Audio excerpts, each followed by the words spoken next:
What is up? So today I'm going to be searching for the freshest oysters in the area. Island Creek Oysters, located in Duxbury Bay, has 3 different oysters I'm going to try today. We got the Roll 34, the Aunt Dotties, and the Island Creek Oysters. So let's go. Okay, check it out. So this is the Dotty oysters. Check it out. These are the small ones. Look how meaty this is.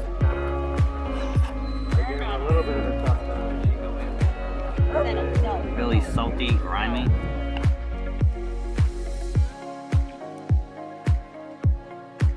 Check it out. So this is the Island Creek one. It's like a large size of the oysters. Nice and fresh, pretty meaty. Check it out.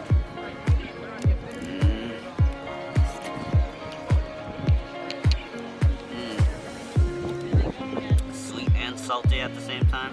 Nice and refreshing.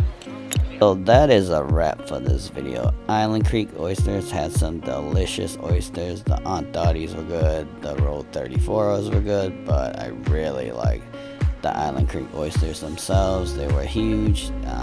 Felt like that was the most bang for your buck. And then the view was really nice. So if you're in Duxbury, check it out. I'll see you guys next time.